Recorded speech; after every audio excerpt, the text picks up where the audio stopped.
It's not calling you Josh Frydenberg, it's calling you Dosh Frydenberg. Under the Coalition, taxes for hard-working Australians will always be lower. You know, I don't hold a hose, mate, and I don't sit in the control room. They're answers that only can come from Victoria, I'm afraid, because that's not my job. But I ain't spending any time, though, because in the meantime, every 3 months, a person is torn to pieces by a crocodile in North Queensland.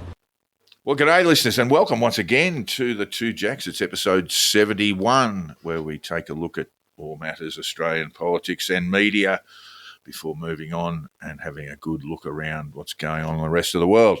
And joining me, as usual, is Hong Kong Jack. G'day, mate. G'day. How are things in Hong Kong today? You got the black shirt on, so it must be getting a bit warm. As usual. It's a public holiday tomorrow, of course. One more. Oh, well, there you go. Yeah, it often is. What's that in aid of? It's May Day, 1st of May. Oh, of course, yes. Workers' Day. And how will that affect you, mate? Are you rallying? Rallying yes, for the proletariat? Yeah, I'm not sure that protesting and rallying is all that popular in Hong Kong right at the moment. Yes, there is that. Well, have a lovely day off, and you'll be heading out to the pub at around about 4, I presume. As that's usual, possible. but that's just an as usual thing. That's just a custom. All right. Well, not much going on in Hong Kong, but in Australia we have the former Prime Minister Scott Morrison indicating he has a book out, indicating that he required medication for anxiety during his prime ministership, Jack. I think that, we can talk about good and bad politicians and we can talk about Scott Morrison in that light, but I think it's an important conversation for people, for him to initiate, really, that anxiety affects a lot of people in this country, and some it basically paralyses. And I thought it was a good admission. It's part of that whole chunk of information now that we talk more freely about mental health. I don't think it's a bad thing by any means. Well, you might remember, Jack, I don't want to get too personal about this, but our family members, of a previous generation, there's a bit of history there, and it was always a bit of history of mental illness there, and it sort of continues. It's continued on through generations to come, but people were never very good at discussing these things, were they? And it does lead to people being isolated in some cases. I'm not specifically talking about my or our family, but that was, that's how we dealt with things. If someone had a mental health problem, they were strange and weird and to be avoided. And I think we're just getting a lot better at understanding the complexity of the human experience, Jack. Yeah, I think we have improved in that regard. Except at the most extreme end, I think we don't look. I think we look after the people with severe mental health issues as badly, if not worse, than we did back in the day. Well, there are serious advances, of course, in medication, in psychotropics. And I think what you're alluding to there is people with schizophrenia and severe mental illness. It never seemed, I understand what you're saying, and that some people probably do need to be held in residential care for a period of time, and that is less likely these days than it was in the past.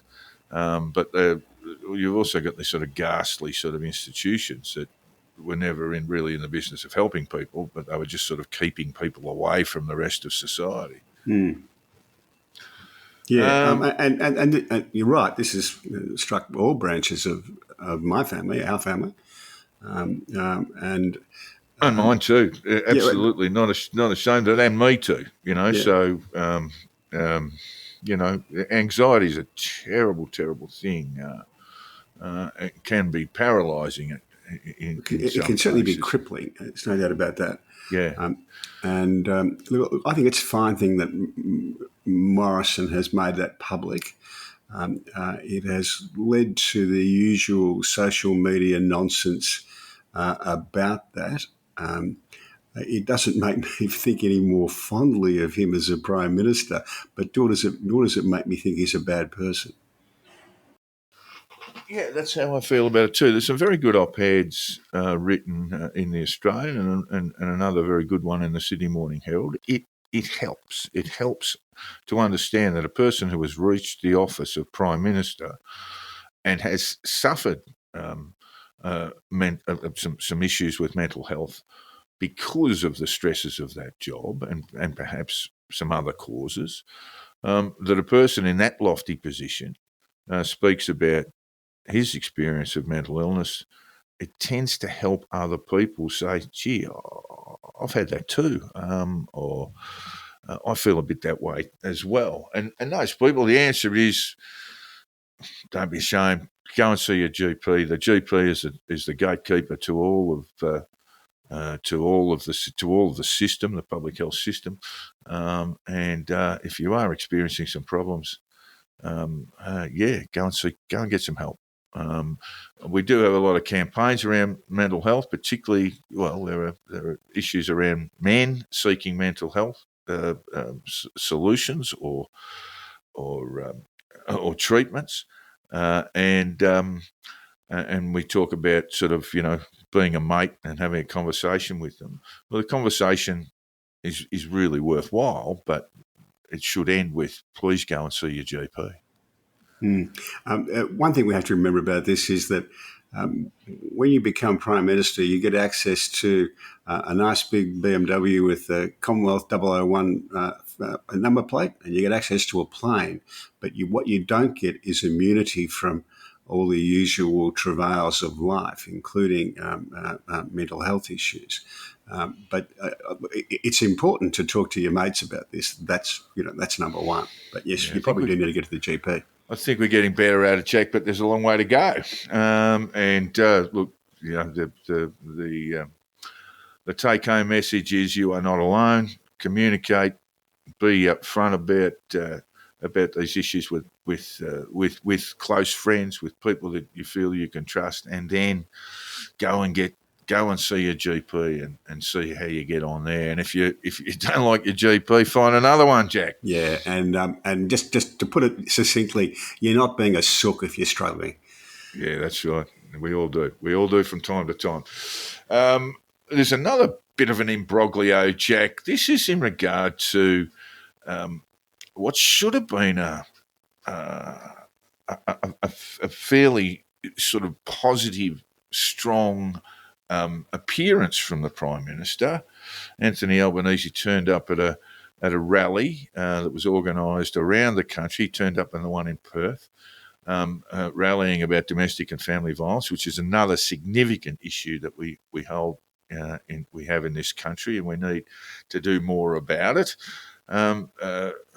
Both Albanese and I think Katie Gallagher, who's the Minister for Women, among other things, were there, and they'd been told that they'd been refused the chance to speak. They had actually asked about that, and they were standing while the organiser spoke. Her name is Sarah Williams, and Sarah Williams has since claimed that Anthony Albanese insisted on speaking and said, "I'm the Prime Minister of the country. I run this country."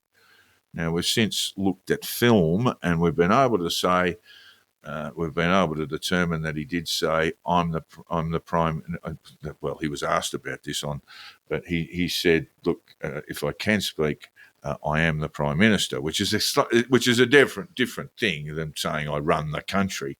I don't think Prime Ministers do run the country, do they, Jack?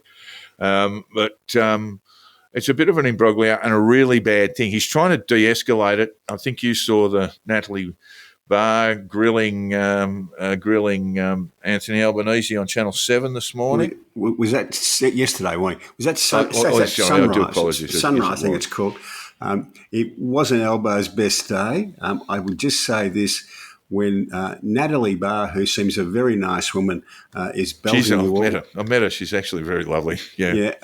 But when she's belting you all around the ring, that's going to look pretty bad to your caucus comrades. Let's face it, nice woman though she is not Richard Carlton.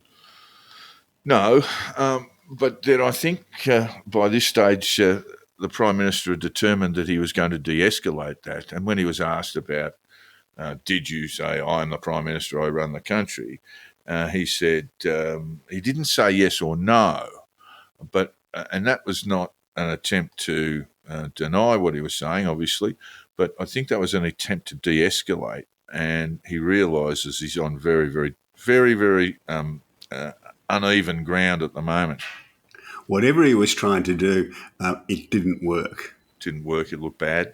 It looked terrible. And that doesn't really matter. It's just part of the media cycle and will be gone. For most people, they will have forgotten about it by the weekend. The people who won't have forgotten about it are his caucus comrades. Well, Sarah Ison, who's a political journalist at The Australian, just said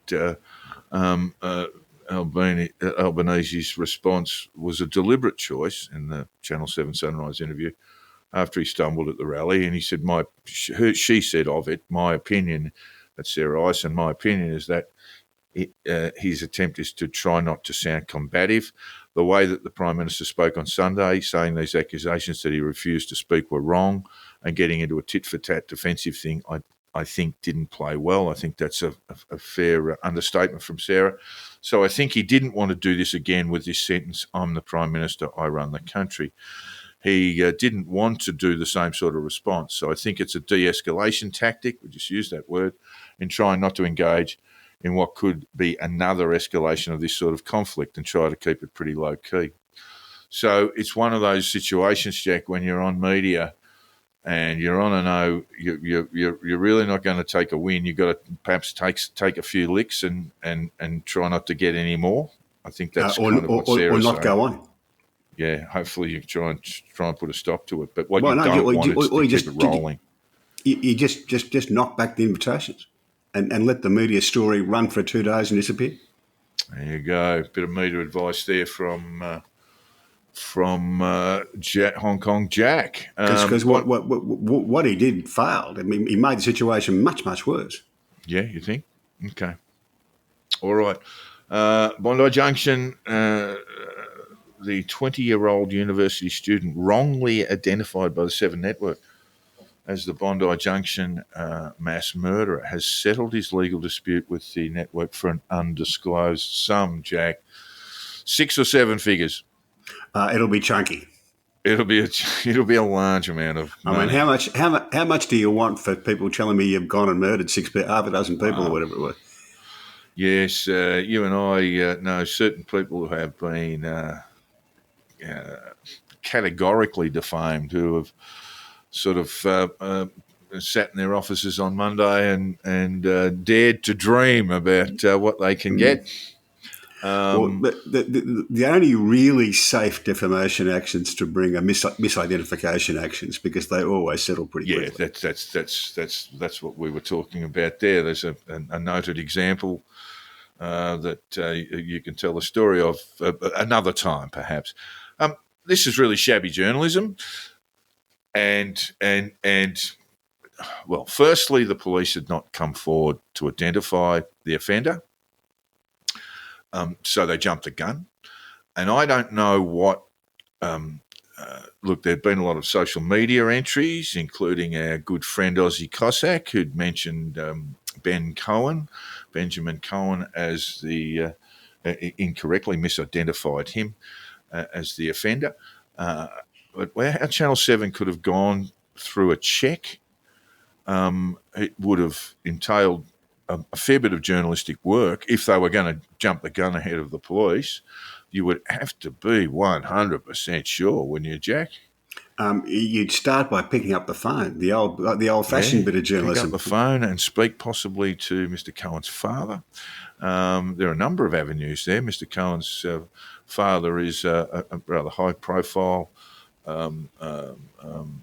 tech guru, and And so that's possibly where the work should have started. But they named it, and it was up there for, hours, Jack.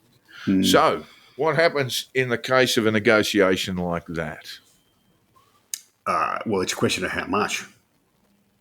So if you gave them, if you slid across the piece of paper with a exorbitant amount of money, what are they going to do? Because they can't have this going to trial. No, because it's the embarrassment for them is going to be very, very costly. I mean, this is both a failure of process and just ordinary human error. And these things happen in all organisations, right? The process doesn't stand up under pressure, under scrutiny. And individuals make errors. This happens. But you don't want this all over the front pages for a week. So you're going to have to cough up pretty much whatever they ask for. Pretty much whatever they ask for. I guess that's exactly what I'm asking. What I'm after. There's no point in being silly about it, but you're going to get a chunky number. All right. And richly deserved. He's not going to have a HECS debt, I can tell you that. richly deserved too. And let's just stop for a moment to think about how awful that 24-hour period would have been for Benjamin Cohen, named as a mass murderer, misidentified as a mass murderer, and the consequences of that misidentification would have carried on for a long period of time. And I can well imagine that he's still receiving unsolicited emails and social media contacts and things like that that are still naming him as the offender. It was all over his LinkedIn page. Yeah. Well, Cossack published his LinkedIn page. But as we discussed last week, Jack, the Cossack may not be insured. We don't think he'll be insured. I don't think the Russian government... But Channel 7 are. Yeah, but Channel 7 are, so that's where it goes. So we mentioned at the top of the show about violence against women and bail laws in a public rally. It's got a little bit worse, Jack, where you've got an elderly woman who's been severely beaten in WA again as part of an aggravated burglary, a home invasion. And one of the offenders charged with that home invasion, and it was a really awful thing. They were punching this elderly woman in the face, her husband. They apparently got to the door and pretended they were police and barged their way through. And one of those has been recently released as a long-term detainee, Jack. A long-term immigration detainee, yeah. Yes, that's right. So again, a really, really awful look for the government. Yeah, well, these are difficult things to solve, to be fair. And we've talked at length about this. This is not going to be easy to fix.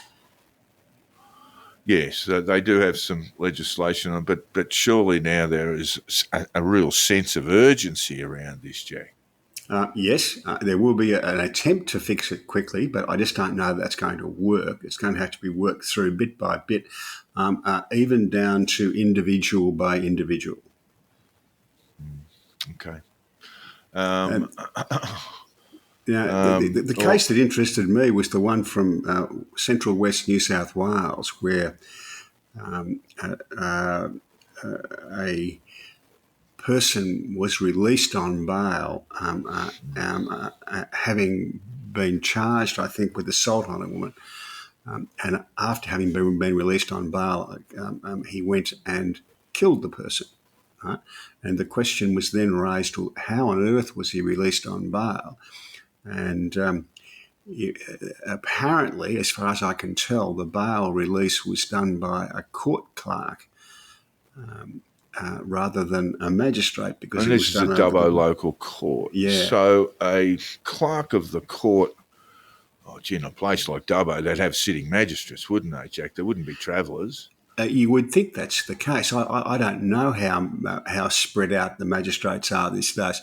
At any event, I don't want to go into the weeds of that individual case, but I think he's a friend pal of yours, Duncan McNabb. I said this on social media. If my memory serves, this fault has been there for generations. A recollection of sitting as a GP in a bail court back in the mid-70s. I was about 20.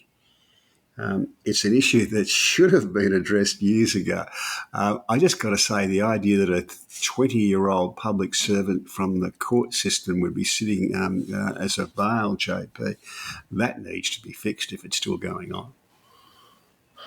We've got a lot of problems with bail, Jack, and we want to deal with this particular. So this is a matter. I know you don't want to get into specifics because these are allegations of one Daniel Billings having murdered Molly Ticehurst after being charged with domestic violence offences, being bailed. We looked at some issues in Victoria, Jack, and it was in relation to a federal parliamentarian currently sitting who has a domestic violence, who pleaded guilty to a domestic violence offence over a decade ago, but cannot be named because of the way the Victorians set up. He was not convicted, but he was put through some form of counselling and as a result of that, mediation, as a result of that, I understand that his victim may not be named, but he can't be named. What's going on there? So that means there are essentially no consequences for committing an action of domestic violence in Victoria if you go through this diversionary program. Yeah, I'm not familiar with the program or the particular instances of this. Again, these are difficult things to work through. If you want, I mean, sometimes the choice is: do you want people to participate in a meaningful way in these processes? Then there's got to be a carrot attached to that, and these are hard choices to make. But the bail situation, Jack, I mean, in this particular case, and we could talk about others, but let's keep it generalised. Let's look at, you've got a clerk of the court issuing bail to a person who's committed an act of violence. The first thing what pressures are there on, let's just say, magistrates to keep people out of prison? I mean, but basically, if he wasn't bailed, he would have been remanded into custody, right? No. And in Dubbo, how long before he would have had his matter heard? I mean, that is a problem. So he would be locked up possibly for months. Yes. And I'm not by any means saying, well, hang on, just what about his rights? But there are issues around this. I mean, the number of just, this is breaking away from the issues against violence against women. The children that have all been charged with terrorist offences, Jack, have been refused bail, and they may be looking at 2 years of incarceration before their matter is heard. These are the seven, I believe, young people from Sydney. Is that right? Excuse me, one as young as 14. Yeah. And it means, given our counter-terrorism laws, it means that they'll be sort of more or less anonymous for a long period of time. They will be held in, some of them will be held in adult prisons as they get older. And generally speaking, the rule of thumb there is if you're 17, 18 and you go to an adult prison, you will be held in protective custody. So that's 23 hours in a cell on your own per day, and then exercise on your own for the other hour. And this may, in fact, be the case for even younger kids in juvenile detention, particularly charged with these very serious matters. It may well be that the trial doesn't occur for 2 years, and you've had, in one case, a 14-year-old potentially held for 2 years in protective custody or essentially solitary confinement. The Americans, most states don't do this in the United States now because there's a vast amount of neurological neurological research that's been undertaken into how the brain develops, for younger people when they're in solitary confinement, and it is, as you might imagine, it's absolutely devastating on neurological development and psychological development. And so most states in the United States don't do this anymore, and that's because they would be liable for civil actions. Because there is this abundant evidence now. But we do it in Australia all the time, Jack. We've got kids in Victoria, probably up to 100 on any given day, serving time in adult prisons, which means solitary confinement. We are, and I do apologise to listeners, we are moving away from the issue of violence against women, but part of the problem we've got is that the judiciary is disinclined to incarcerate people these days on bail because of the conditions in our prison system. Yeah, I think that's probably right. So we've got to fix that up. I mean, certainly when you've got someone behaving violently, allegedly violent towards a partner, towards a woman, fronts the court, clerk of the court signs him out in his own recognizance, and no one expects anything bad to happen. I mean, I presume, and I haven't looked at this Billings case very often, but pretty much as soon as he was bailed, he was after his partner, wasn't he? Yeah. It's always possible to get bail decisions wrong. That's just human nature. People will make mistakes. The thing that concerned me was that it was being done by, perhaps a young clerk. And I think that's solvable these days, whether there's a magistrate available in Dubbo or not. If we can do video calls, if we can do video calls for the bunker for the NRL, we can spend a bit of money on some video equipment and have an experienced magistrate deal with the bail application. Yes, I think we talked about this in regard to other matters. Having a rota of magistrates available around the state, around the country, really, for federal offences, who can make a proper decision. Yes. And having said that, they're still going to get things wrong. Yeah, occasionally they will. Yep. But they're going to be in better shape than an officer of the court or a clerk of the court who's young and inexperienced and perhaps doesn't understand human nature all that well. As I was saying, I was rather taken with your pal Duncan McNabb's doing this at 20, and I just think how stupid I was at 20. Well, Duncan, to be fair, is probably a more solid character, I would imagine, at 20. But what about naming and shaming domestic violence offenders, Jack, even when they're charged? There are some pluses and minuses with that. Run me through some minuses. Well, he's not convicted. Okay, yeah, no, I get it. Yeah, and that affects not just the person who's named and shamed, but it affects the whole family.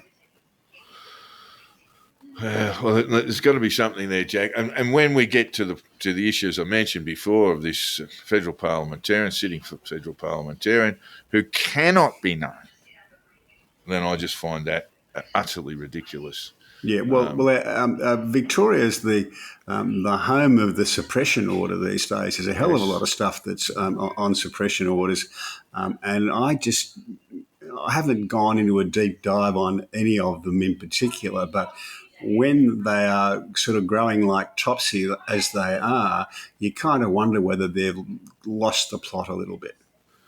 52% of all suppression orders issued in Australia issued in Victoria, Jack. Yeah. Guess who comes second? You'd reckon on population it'd have to be New South Wales, but no, it's South Australia. Yeah. But Victoria is clearly the leader. We talked about this in South Australia's case, that might be because when they do have a crime over there, it tends to be weird. It tends to be and pretty serious, you know. But look, it's we're just not getting these things right. Of course, we saw a murderer, a woman murdered essentially from in Victoria from a person who'd been bailed, with serious offences and a long history of sexual violence. And you just get the sense that, I mean, the police must be getting pretty tired of chasing up bail offenders or people who transgress their bail conditions, those sorts of things. It just seems to me we don't want to lock people up without conviction, particularly when the basis for a trial might be a bit thin. But where you've got something like this, I think probably the best thing might be for, let's say, this fellow in Dubbo might be to lock him up for 2 or 3 days. And this is where Take the you sting need. out of it. This is where you need, acting in good faith, an experienced magistrate to deal with it, understanding that they won't always get it right, but hopefully they'll get it right much more often than they get it wrong. All right. Okay. Well, we're going to move over fairly quickly to the United States.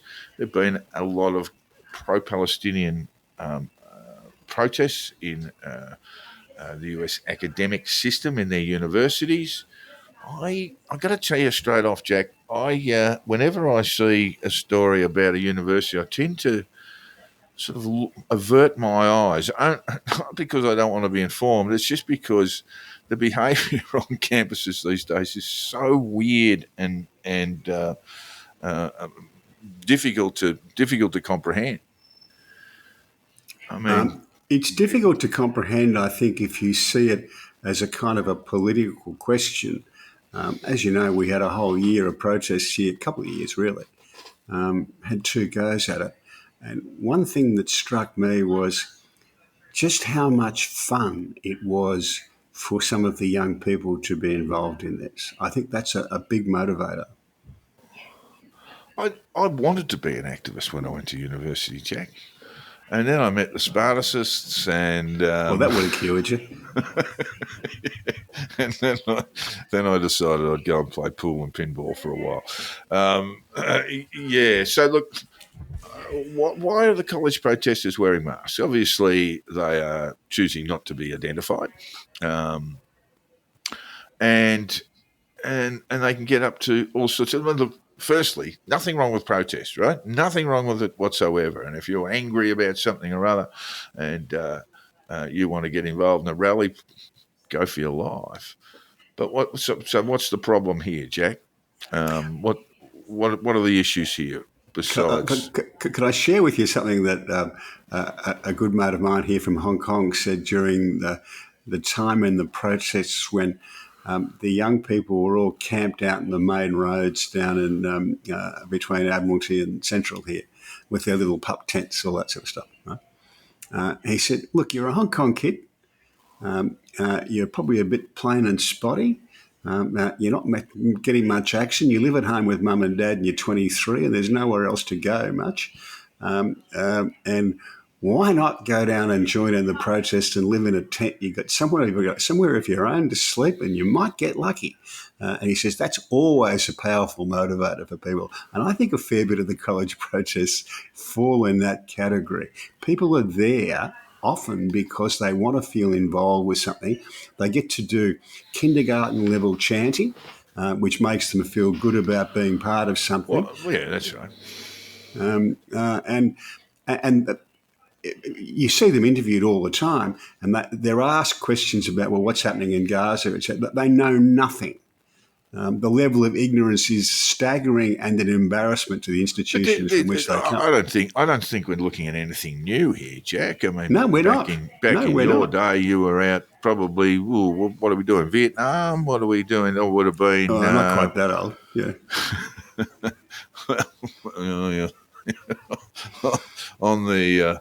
On the brink there, but or maybe November 11, the sacking of the Whitlam government would have brought you onto the streets. Certainly out for that. I marched against uranium mining, all that sort of stuff. The moratorium on uranium mining. Yes, all right. There may have been some. And you wouldn't. Now you're pro-nuclear, Jack. That's how much you flipped. But I wasn't all that anti-nuclear at the time, but there were some other motivations in my going on those marches. I see. So more sort of social sort of Yes. activities. But at the same time, when you were marching on your anti-nuclear marches, you would have basically understood how nuclear fission or fusion worked. You wouldn't have understood about waste deposits. You wouldn't have understood the basic things that you're actually saying about pro-Palestinian demonstrators, and indeed demonstrators in general around the US college front. They're pretty much the same. They're just young. Yeah, They're out for a bit of fun, out for a bit of engagement. That's exactly the point I'm making. Don't take away look at their real motivation. Are they really passionate about the Gazans? Of course not. They're passionate about having fun. All right. Migration. This is a really chilling poll here, Jack. Harris poll published in Axios. Half of Americans, including 42% of Democrats, say they support mass deportations of undocumented immigrants. I'd really love to see how that question was put, Jack, but that is a staggering number. Yeah, and of course, this is however the question's put. It's a prospect. It's not. Would they support this when it's actually happening? I suspect they wouldn't support it when you put it into practice. But it's in the esoteric. Yeah. That's the word I was looking for. But what struck me with this is a problem that is sort of worldwide. The Germans are going through, what are they called? The Germans have a word for everything. They're calling it a Zeitenwende, I think, or something. My pronunciation's terrible, but it's a turning point. The country's going through a turning point on this. Ireland, there are long, nasty and some peaceful protests against immigration. In the UK, it's causing the destruction of the Tory party.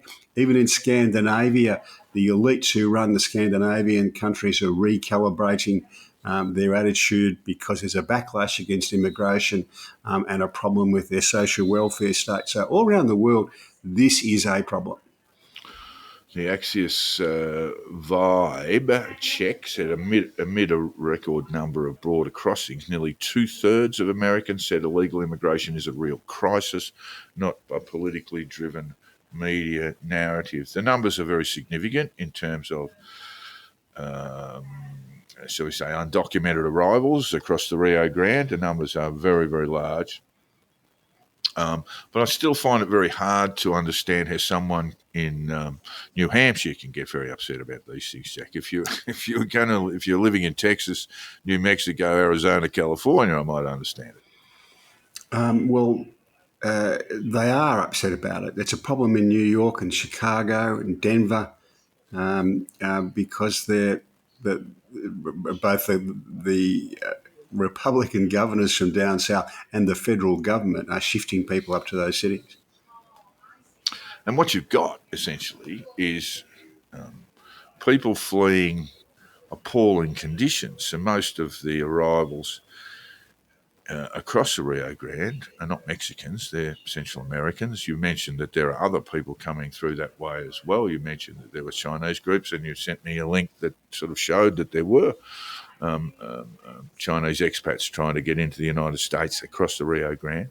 But fundamentally what we're dealing with is Hondurans, El Salvadorans, Guatemalans, all of which live in pretty repressive regimes with enormous biggest, social problems. The fastest growing group going across the channel in the English Channel are the Vietnamese. Yeah, look, those are basically sort of immigration scams, but the interesting figure from the Axios poll from mine was that support for controlled and legal immigration remains quite high. It's the uncontrolled aspect of it, and that's true all around the world. It's the uncontrolled aspect of it that causes people concern. Yeah, I guess what I'm getting at, Jack, is that while you can talk about fastest growing, but in terms of sheer numbers, these numbers are, but when we're looking at those who cross the Rio Grande without documentation, perhaps one of the solutions is to assist those countries deal with things a little bit better. Honduras is one of the most violent places on earth. And that is because it's essentially become a port of call for cocaine smuggling from South America. So basically, the country's collapsed in it. Its two major cities are murder capitals of the world, and you have enormous, extremely powerful street gangs and so forth. Now, I'm not suggesting that America turn its back on cocaine, because that ain't going to happen. But this is essentially, the activities of criminal groups. And let's just say you were able to obtain your cocaine from a chemist rather than via a cartel and via a smuggler and very violent human beings. Maybe those societies wouldn't be so bad. Yeah, that's. I don't think that's going to happen either. But they have to When are we get going back to do in. something about drug law reform, Jack? When are we going to do something about it? Everyone knows the problem is that we've got the prohibition. I mean, we always talk about the failures of prohibition, Al Capone, in the United States. Prohibition for alcohol only lasted 10 years, less than 10 years. Prohibition on narcotics has gone on for almost a century, and it has basically created enormous wealth and influence among organised criminal syndicates who are essentially beyond the reach of police now. Still be a very brave politician who do it. The answer is, in most places, is you've got to get control of your borders. People will support migration, they will support refugees coming, but they don't in an uncontrolled way. All right. Okay, and we're going to look at some polling now. There was a CNN poll, Jack, just released, which shows Trump still ahead. We talked last week about Biden making a bit of a comeback. What are your figures there, Jack? Because they're eluding me at the moment. I don't think the figures are all that important. The polls are bouncing around a little bit, and as this is not quite May, no one's a sure bet. But CNN's assessment is right.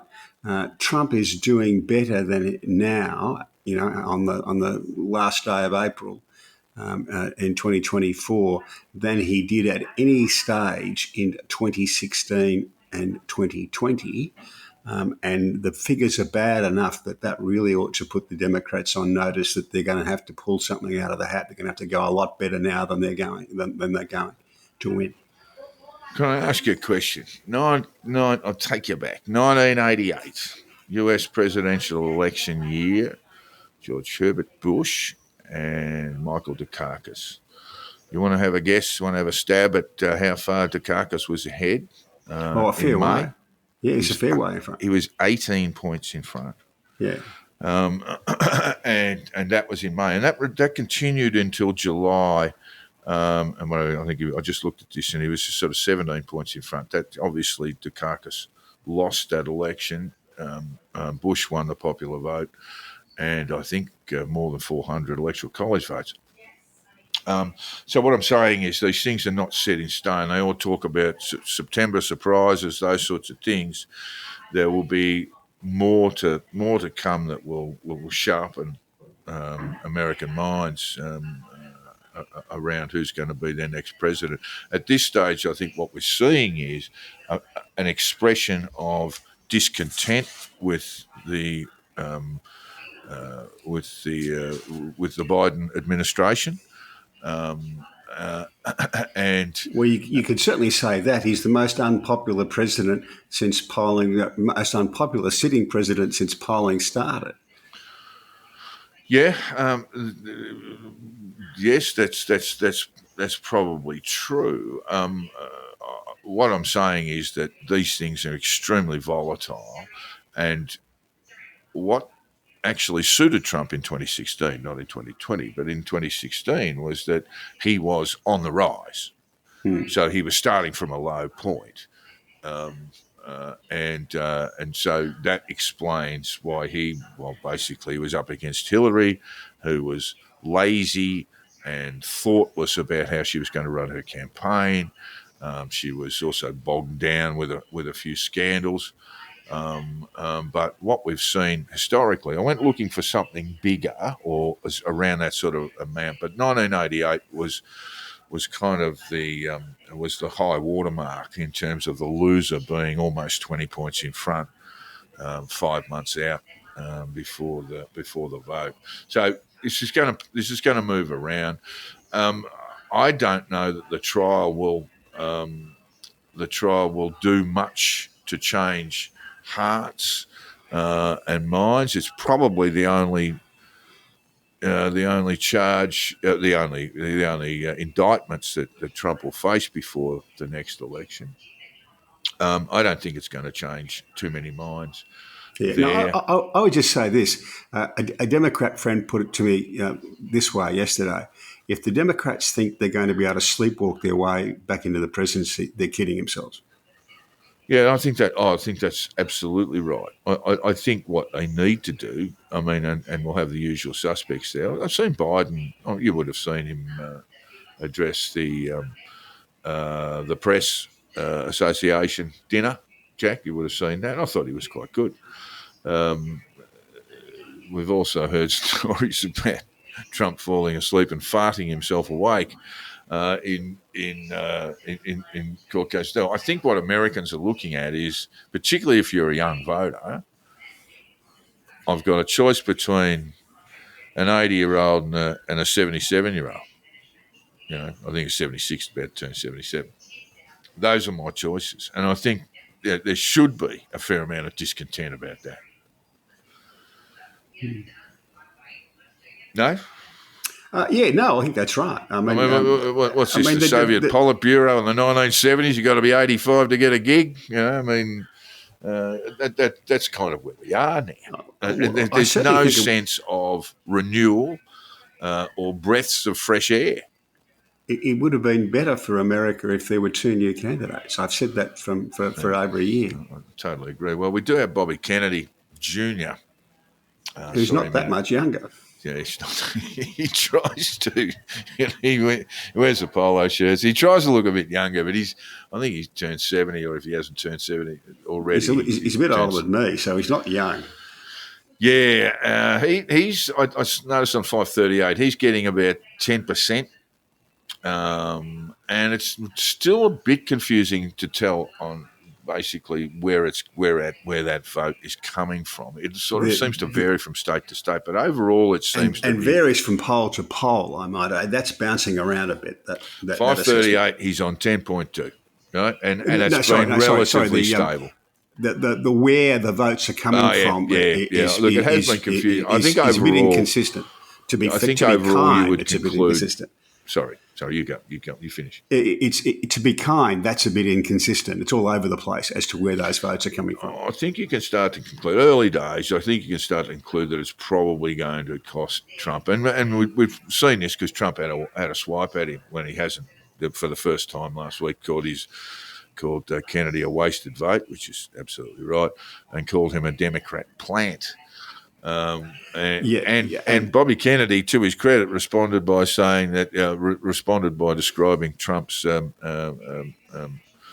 epithets as incoherent ramblings. So he's playing that age thing. He is definitely playing that age thing against the other two.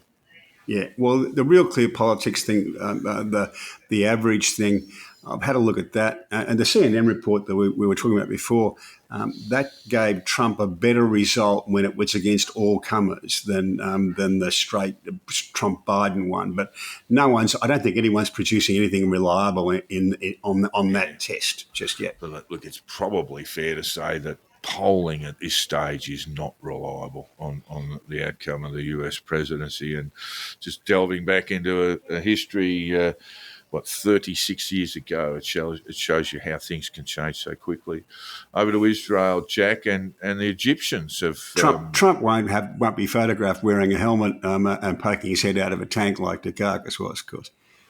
There was another scandal that got him in around about July. There was talk of Bush by one of Dukakis's advisors that George Senior had an affair, and it was completely baseless. And Dukakis ultimately apologised, and his polling went down 4 points.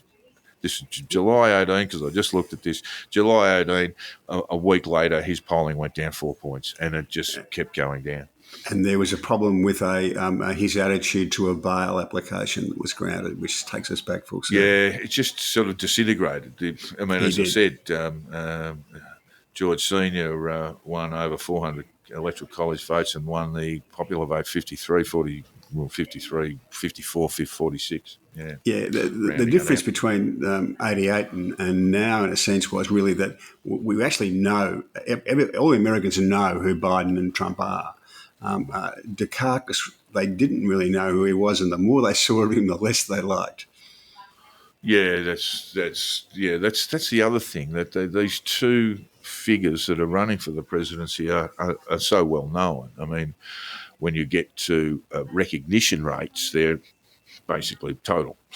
And whereas, let's say, Barack Obama in 2008, very few people knew who he was by May. Or a young governor from Arkansas called Bill Clinton. No one really knew who he was at the start of the campaign. I looked at that one too in 1992 when he won the election over George Senior. Jack, Hamas has released a new video that appeared to show two Israeli hostages who have been held in the Gaza Strip since October 7. Can we rely on that, Jack? Well, I don't think we rely on it. You wouldn't put the house on it? No. I mean, what I'm talking about is the date and timing of the timing of the release and the date in which the footage was shot. Yeah, can't think we rely on either of them. Now, it seems like Egypt's role is expanding. That it wants it to expand in peace negotiations, Jack.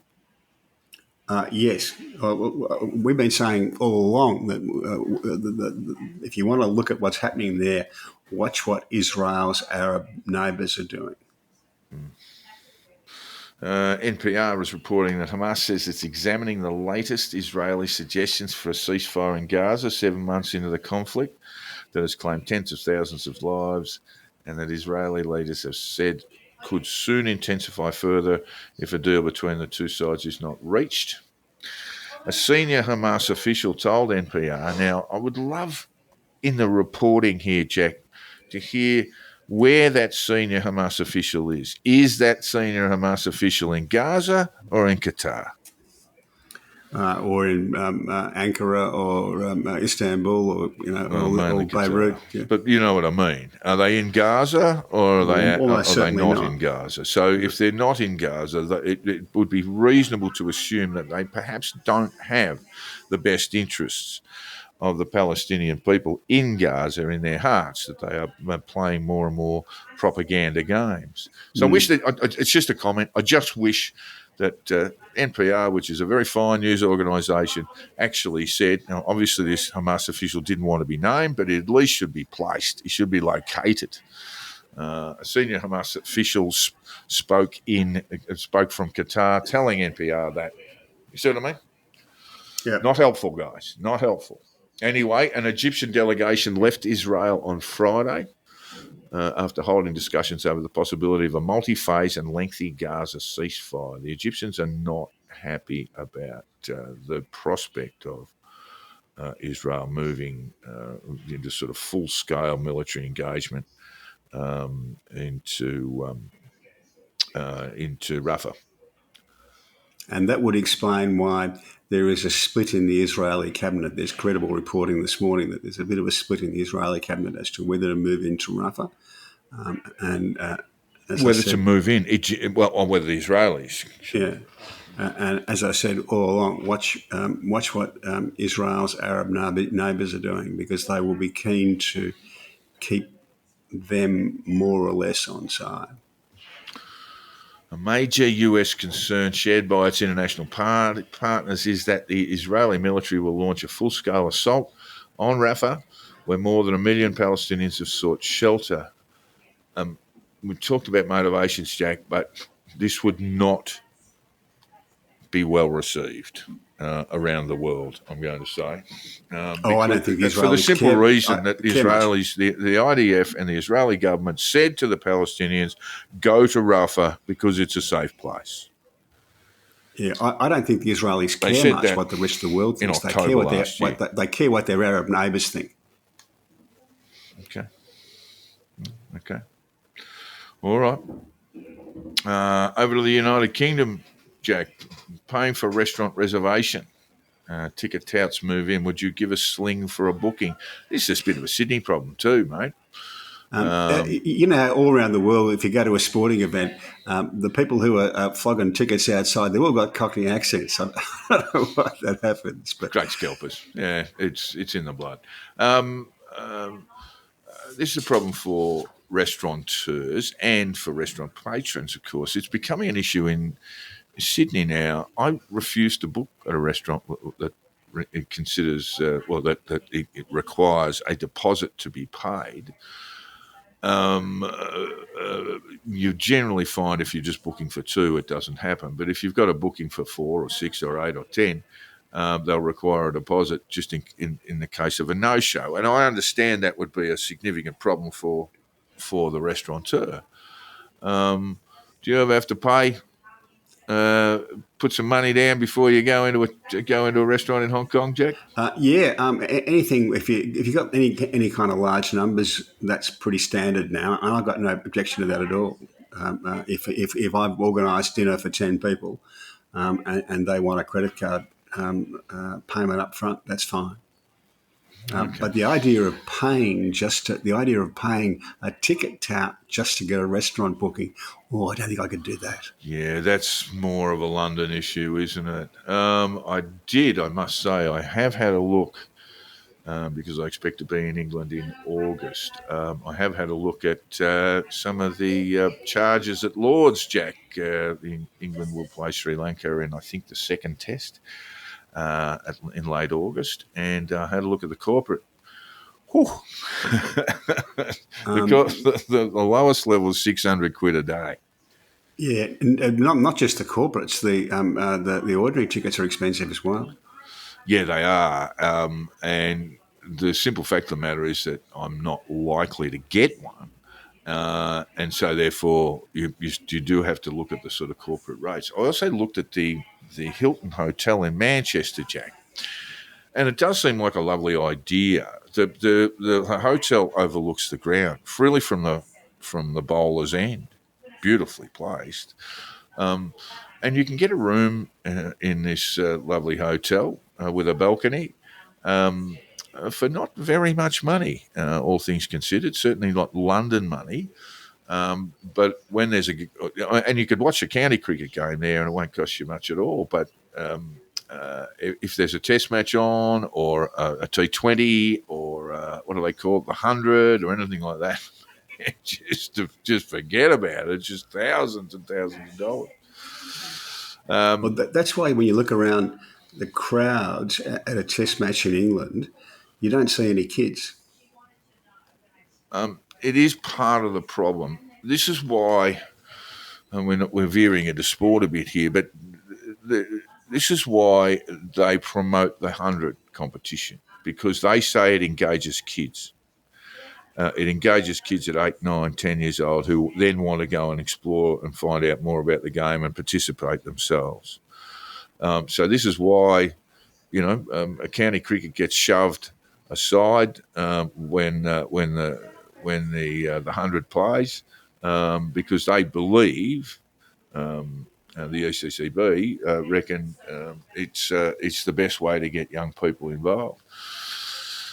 probably sitting in front of it. You and I were very different beasts, of course, when we were younger. We would have loved to have sat down. Well, I didn't. I was just charging around the MCG most of the time. But you'd go with your dad and others and go and watch a Test cricket.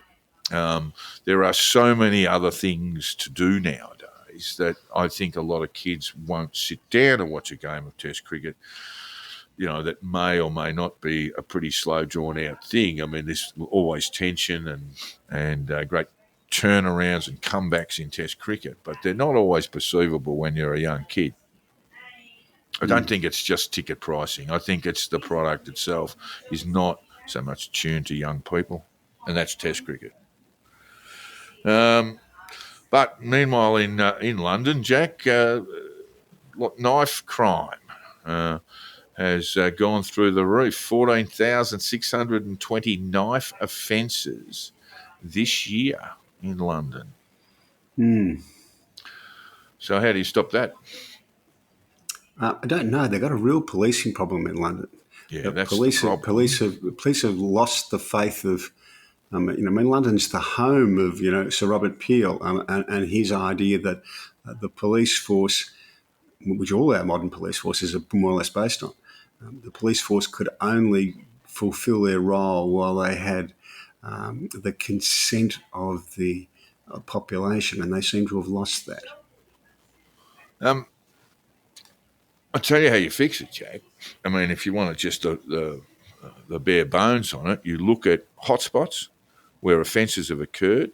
You will find that there are a collection of them, and then you police patrol those areas. I mean, that's how you fix it. And you've also got to have people being patted down who may look like they don't have good intentions. Well, this is part of the problem around all policing in Australia, is that foot patrols are considered passé by a lot of police forces. You can barely get them out of their cars. Yeah, that's been a mistake. It has been a huge mistake. And there are constant pressures from police associations around the country too to say we don't want our members there. But it's a perfect way. If you have police patrolling hotspot areas, they get to know the people in the area, they get to know the businesses that run in the area, they pick up a bit of intelligence, they pick up a bit of gossip, bit of rumour, and they're there, and they are there present. And it really does prevent crime. All right. Now, we do have a mayoral election in London, by the way, don't we, Jack? And Sadiq Khan's been in power for 8 years, 2 terms. Yeah, and he's probably going to sneak back in, I think. And that's because politics is often very simple, Jack. If you've got depending on your outlook, if the opponent is the wrong person, then and doesn't have the confidence of the electorate, then you're going to win regardless of how bad you've been. Yeah, and it looks like again, your friend Duncan McNabb pointed this out. It looks like the Tories have chosen the wrong candidate. What does Duncan say on Twitter? For my 2 bob's worth, Moz Hussain was much better and someone who understands threats and challenges presented by crime. Well, Duncan does understand those things very well. Scotland's the big story today, though. The Hasma Youssef, the third First Minister, they call him in Scotland, has resigned. He's the first Scottish National Party First Minister who's never been arrested, which is and he's tapped the mat. Arrested and not charged, but anyway. Yeah. When we're talking about his predecessor. Of the only 2 others, one was arrested and not charged, the other was arrested and charged. He stood down, of course. I mean, the last time we looked at Scotland were the Scottish laws, which seem to have sort of bedded down without too much controversy in terms of, it hasn't been over-policed or over-prosecuted. But he was the one extolling the virtues of these new anti-hate laws. Which have is it for that reason that he's been decided to wander off, Jack?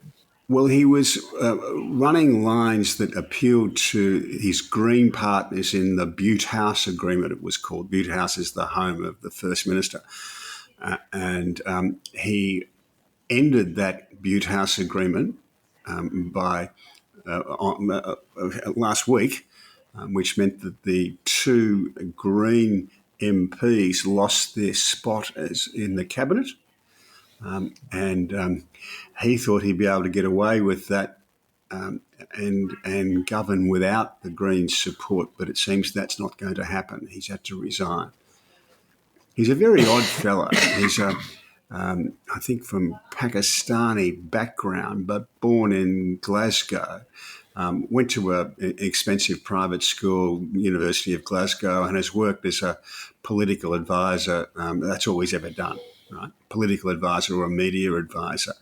And his big stick, which he's done a few times in Hollywood, their parliament, is to stand up and list all of the important roles in Scotland. You know, the Chief Justice, the Procurator Fiscal, who's their Chief Prosecutor, the head of the departments, the heads of all the departments. And after each, he says, wait. Like, this is something really terrible. I find that rather comical because Scotland itself is about 94% white. Well, they're not white, Jack. They're more sort of pink. Yeah, and you can't put them out in the sun. Yeah, or red, or ginger, you know. And it's just a bizarre thing to be complaining about in a country that's almost all white. But he wasn't much of an operator, and he's played himself. He thought he was playing clever last week, and he's played himself right into a cul-de-sac, and he's lost his job. He's actually stood down. I noticed that Mr. Salmond, who is Alex Salmond, who's head of the Albo party, that only has one member in the has only had one member in the Scottish Parliament, described him as Humza the Brief. Yes, which is kind of amusing. What happens, Jack? They get, I think it's 28 days to come up with a new First Minister. All right. Okay. Well, where to next, Jack? Okay, just before we leave that, there's been a lot of commentary about the Greens, and for some reason this really struck me.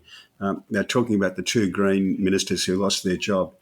They are spirit-sappingly righteous in their politics, and on a human level, they are cold fish. Humorless, preachy, pious, judgy, smug cold fish with a handshake of dead ones. Why, I have sometimes wondered, do they talk about saving the planet? They seem to hate almost everyone on it.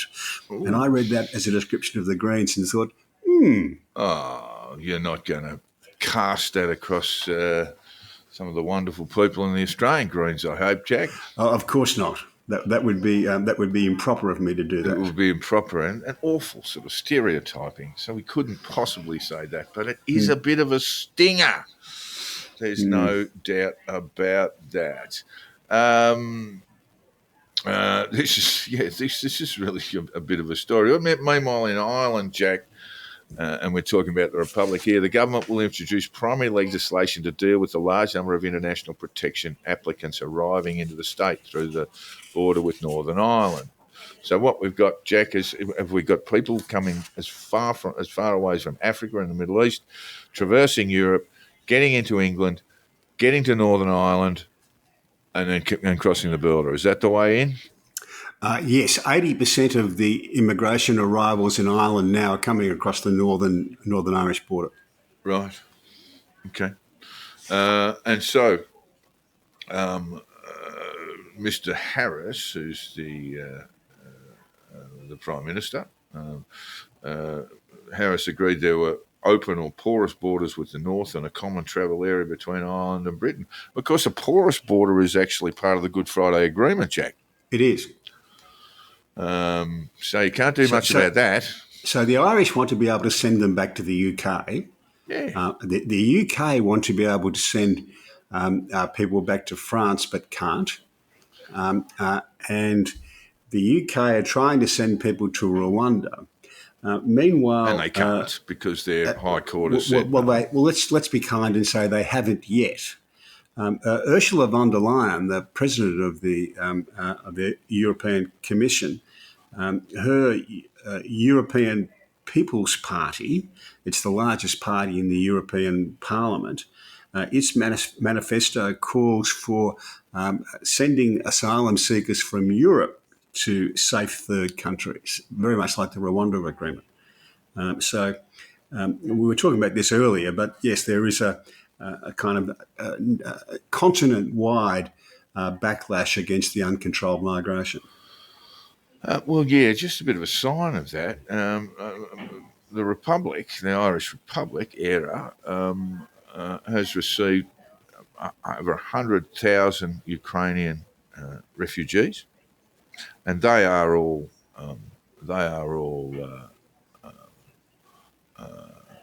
documented arrivals. Yeah. So, and that's been, that's been well accepted, well received. But well, I wouldn't say that. Well, it's not a firing point. It's not something that's caught fire. But we've got 100. It's certainly been grumbled about because 100,000 in a country of 5 million people is a chunky number. Yeah, it is a big number. Yeah. Yeah. But what we're seeing is that we sometimes non-Ukrainian applications for asylum showed 186% increase from 13,000 in 2019 to 2022. Those are not really big numbers, though. All the same, we're talking about asylum seekers running at sort of 14,000, 15,000. Not huge numbers. They're not 100,000. Those Ukrainian asylum seekers, Jack, there's no permanent residency on the table, is there? Nor is there any prospect of them going back. Well, yeah, that's the other thing. Yeah. All right. South Africa.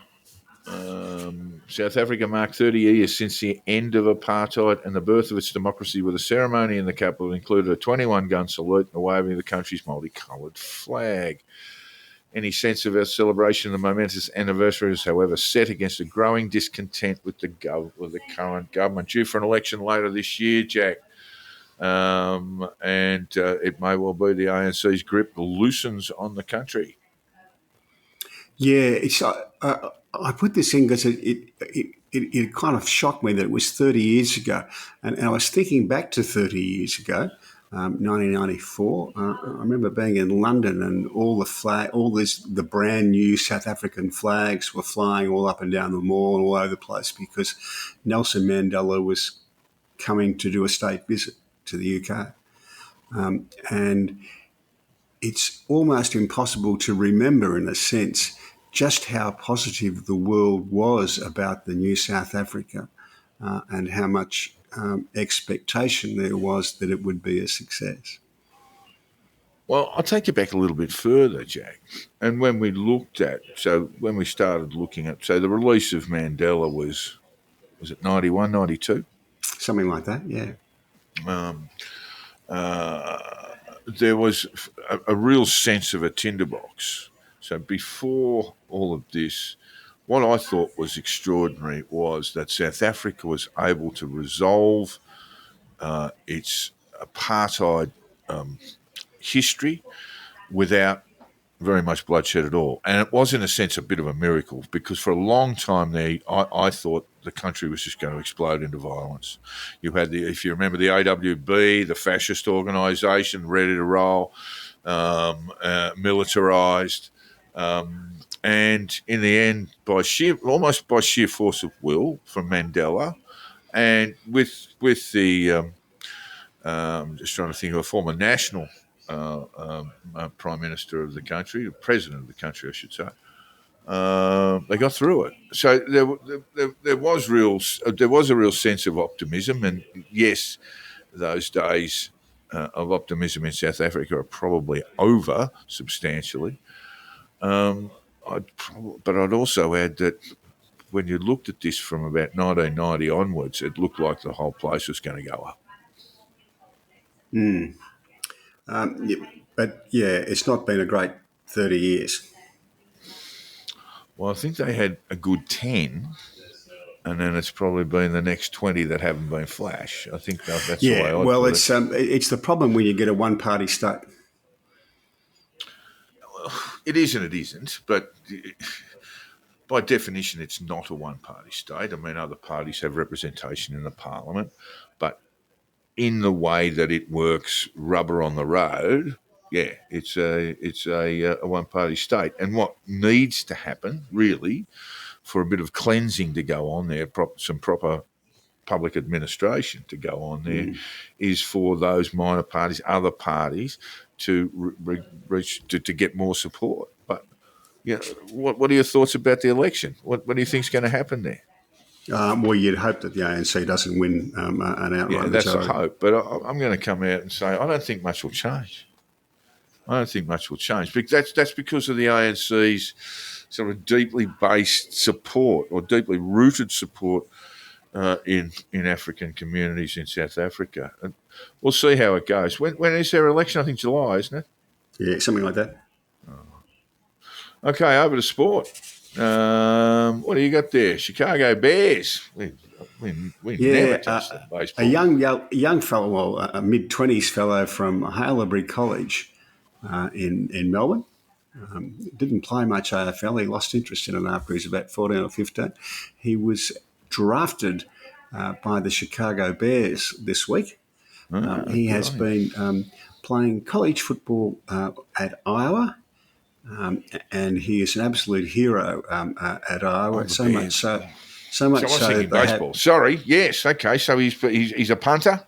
Yeah, he's a punter, I've seen and a I've very seen him good on one. Instagram. He can put the ball up in the air for about 5 seconds. No, he does that, but he has a bit of a variety of tricks. He kicks them long and straight as well, rather like a good AFL player. He would kick a drop punt. Yeah, I've seen he him. does. So much so that the Iowa fans, you can see them in their T-shirts on the back. It's got an outline of Australia with "punting is winning," because they didn't have a very strong offence this year, and he was the offence on a lot of afternoons.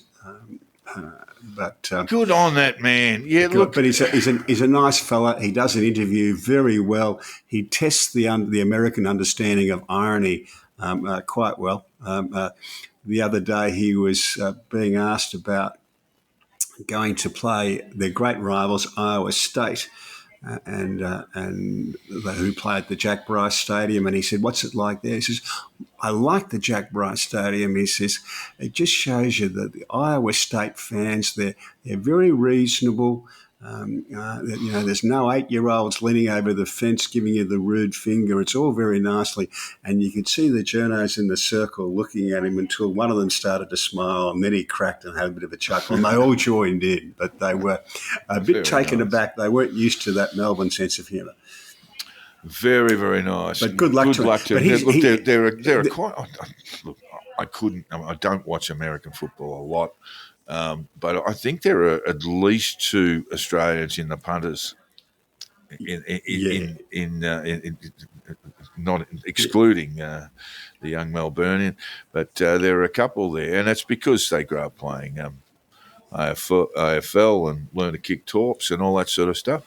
Yeah, he was taken with a very, very high draft pick for a special teams person, for a punter. Excellent. Well He done. looks the goods. All right, NRL. Over to the NRL. Roosters had a huge win over the hapless Dragons. Storm did likewise to the equally hapless Rabbitohs. They're going very, very nicely, the Storm, at the moment, and they've got a couple to come back. So they're looking okay. Panthers knocked off the Cowboys.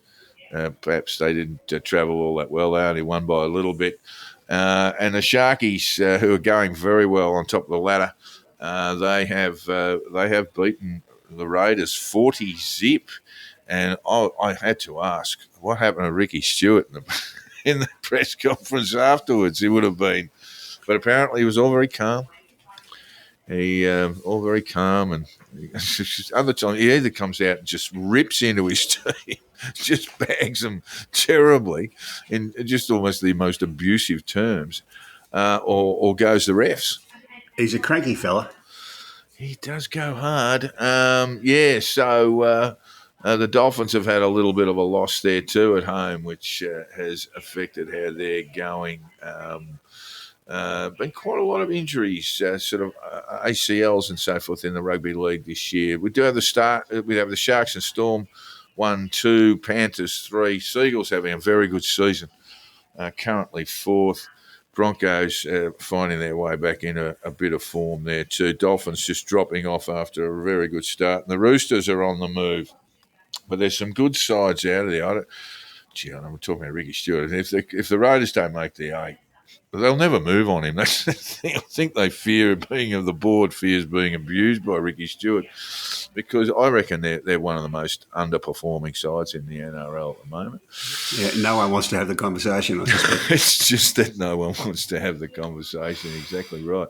AFL. Well, we had some great games over the Anzac Day long weekend, if you want to call it that.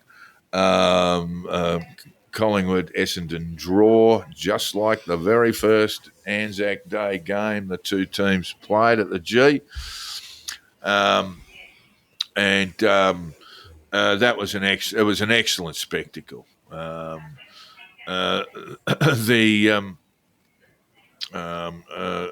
Blues and the Cats had a game too. Look, I think for Carlton it was one of missed opportunities, but I've just been reading some stuff. They're getting scored against too much, or too high a rate. They've conceded over 120 points the last couple of games. They are missing a few, but are missing a few down back, and I think they welcome back a couple of them this week. But very, very good game, high standard game. Carlton just didn't make the best of their opportunities, and Geelong, well, you give them a sniff, and they are very, very good side, led by their key forward. Hawkins had a very quiet day, but the other fellow, the number 5, Cameron, he's special. He's a very, very good player. A bit of a sad one for the Blues. Sydney had a rollicking win, Jack, too. They're going very, very nicely. They've scored more and had less scored against them than any side in the competition, Jack. So 493 points against. That tells you that's a pretty tight defence. Well, there's every year there's something new that happens in AFL. It's one of the great things about the game is that because the rules are a bit fluid, the way of playing it, the pattern of playing it changes every year. The thing that struck me this year is that the inside 50s used to just about determine the game. If you won the inside 50s, generally you'd win the game, and that's no longer the case for 4 teams. So Geelong, they're dead level on inside 50s after 7 games and haven't been defeated and about 200 points in front. Sydney are +2 with inside 50s and have won 6 out of the 7 and have that huge gap between for and against. Fremantle the same. Collingwood the same, and it's because they're playing the game differently. They no longer worry so much about taking the ball into the other people's half because they're kind of not quite flooding, but they're stacking the numbers back quite well. The game's moving all the time. Oh, look, the game was really a stoppage clearance game, and I think that's got less influence now. I mean, it's still a big thing. If Carlton won clearances against the Cats fairly significantly. And won the inside 50s. Won the inside 50s again significantly. So the game is really now about, yes, it's about stoppage and clearance. So there's that element of the game, but the bigger element is, can you make sides pay on the turnover? So what you might see when you've got sides, middling sides, one of them will turn the ball over in their centre half back line. In their centre half forward line. Then it'll go back. Then you'll see a bit of a bounce back and forth for a while. The better sides are the ones who make you pay on turnover. Yeah, and that's about good skills with hand and foot to stick targets. That's the way you do that, and also speed coming off the half. Yeah, back. Speed. So once you've got that footy, it's once they've turned the ball over, it's that ability to run in team running, make space, and then score. That's the thing. and kick the ball well. You've got to kick the ball well. So Carlton defensively haven't been great. I've looked at Port Adelaide too. You know, they've won 5 games of 7. I'm not impressed. Who'd they play on the weekend? I just have to. It was a mistake-a-thon. They ended up getting the points, but only just. But I think they beat Fremantle, didn't they? Port Adelaide and Fremantle. It was a pretty ordinary game of footy. And I'm not really impressed about them. I think certainly we've got the Cats and Swans, and I think the Giants as your sort of top 4 finishing. And when we're getting close to that 8-game, to that 8th round where you can really start seeing how everything's going to go. You can see Cats and Swans finishing top 4. I imagine the Giants too. That only leaves one space. Not impressed by Melbourne. Not impressed by Port Adelaide. Carlton have got a fair way to go. They really need to tighten up defensively. They had 626 points scored against them, and that's an issue, particularly in the last couple of weeks. Essendon are having a ripping season so far. I'm not suggesting for a moment that they'll finish top 4, but they've had a ripping season so far, and they're playing good footy, and they've got some weapons. Fremantle hot and cold, same with the Suns. Collingwood are probably an emerging side, but that loss, the draw against Essendon on Anzac Day is probably as good as a loss to them, and their percentage is not good. So they're going to have to win some big games. They play the Blues this week, Jack, on the Friday night. Be a nice old crowd there, I imagine. Yeah, and this will be an interesting test. There's some good tests coming up because Collingwood play that same style as Geelong and Sydney do. So it'll be a good test for the Blues. Be a good test for the Blues. We've got Adelaide, Port Adelaide. We've got on the Thursday night. We've got it's not the Derby. What do they call it? Have they got a stupid name for it? When the Adelaide Derby. What do they call it? Showdown. It's a showdown, Jack. They're having a showdown. They have two of those every year. Adelaide, Port Adelaide. You'd expect Port to win that. Carlton and Collingwood, I hope Carlton will win. Sydney GWS, another big test for both sides. Both going pretty well too at the SCG. We'll see how that goes. St Kilda play North Melbourne. We do have a wooden spooner now, don't we? I mean, and it's pretty obvious. North Melbourne will finish on the bottom.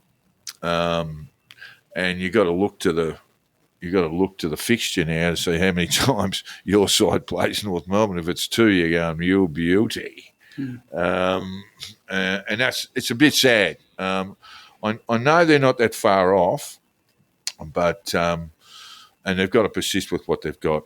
But I think it's just about time for some extra bounty in the draft for North Melbourne. They sort of need that. Melbourne and Geelong on Saturday night at the G. Should be a great game. Again, Melbourne playing a little bit inconsistent football. From what I saw at Geelong on the weekend, they should account for Melbourne fairly easily. We'll see how we go. West Coast emerging against Essendon. That'll be another good game. That's in Perth at Saturday night. That should be a real test for Essendon. Richmond are battling. I love the way they go about it, and they're really well coached, and they seem to really like Adam Eze as their coach. They're hard at the footy. They're hard at the contest. They've just got no one to kick goals. They've got no avenue to goal. They're missing that many up forward. They play Fremantle at the G on Sunday. Western Bulldogs and Hawthorn. Another bit of an anomaly there, the Bulldogs, but should account for Hawthorn who are battling. And Brisbane Lions, Jack, what do we say about them? What's going on there? Where are they on the ladder? They are 13th. There's a grand final side from last year. To be fair, Collingwood are 10th. There's got to be something going on there, Jack, and we have had some reporting that there has been some issues among the playing list, but they've dropped right off, haven't they? Yeah, always hard to know those things from the outside. Yeah, from the outside, it's hard to know. It's not as if they've lost any ability. I don't think they've gone, it doesn't look like some of their better players have gone one season too many.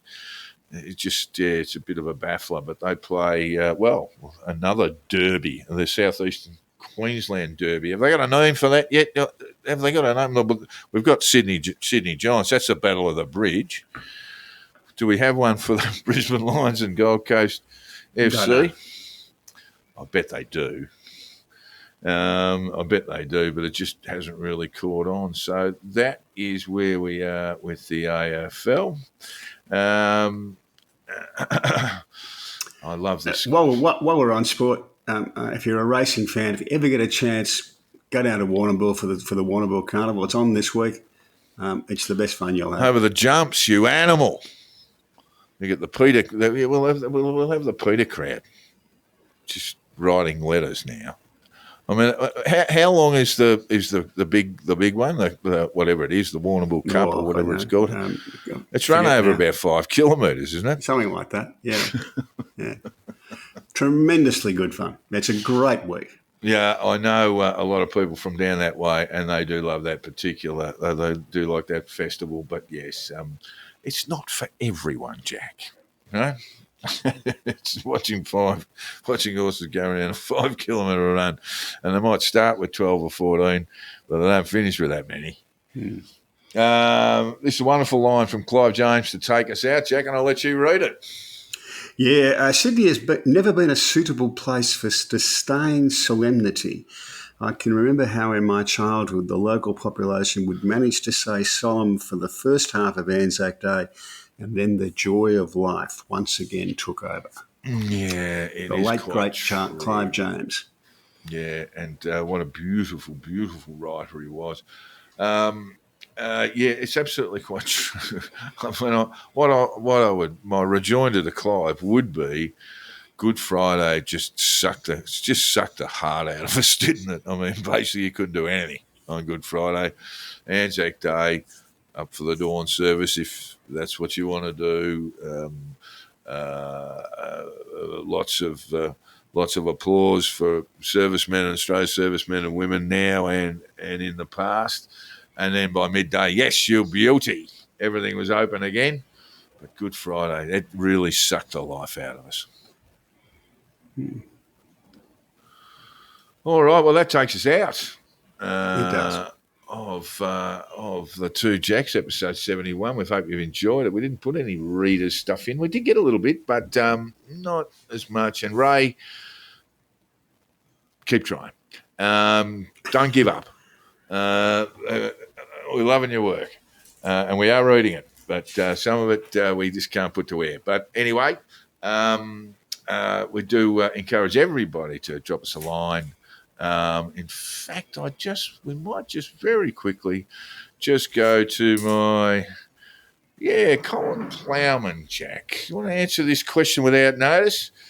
He just listened to episode 70. And he wrote to me last week. I should have put this in the show. I do apologise for throwing it on you. I noted the latter, that's you, suggesting there may be grounds for some investigation of what ministers Gallagher and others might have done re the Higgins payment. He says, I think it was probably an act of grace payment done in the Department of Finance under delegation. Indeed, in last Sunday's Insiders, Peter Dutton suggested that Gallagher had questions to answer. At the end of the program, Spears noted, following advice from Gallagher's office, that she wasn't responsible. It was done by officers in the department. There are plenty of these payments, and they're generally confidential.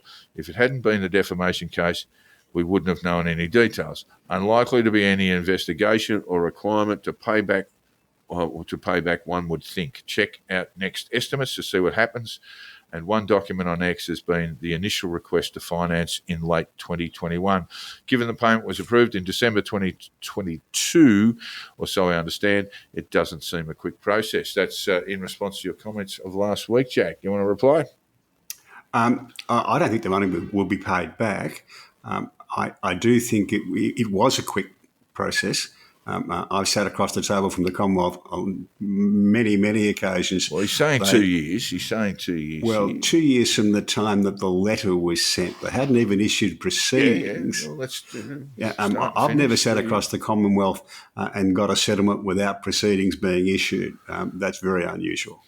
But Katie Gallagher and other ministers. And yes, the fact that it's outside of their normal way of behaviour suggests that at least it's possible that ministerial involvement took place. And I think there are some questions to answer. An act of grace payment. Describe that to me, please. Sometimes the governments just give money to people because there is no legal basis to do so. There's no legal action that can be taken to recover money, but the government feels that they should get it. That's not what supposedly happened in this case. The deed of settlement became public during the defamation trial and doesn't talk about it as an act of grace payment. Okay. All right. Well, thank you, Colin, for that letter, and we hope that clarified it a little bit for you. And just a reminder to all our listeners, you can drop us a line, and I wasn't terribly well prepared for today, but I will be next week, I promise.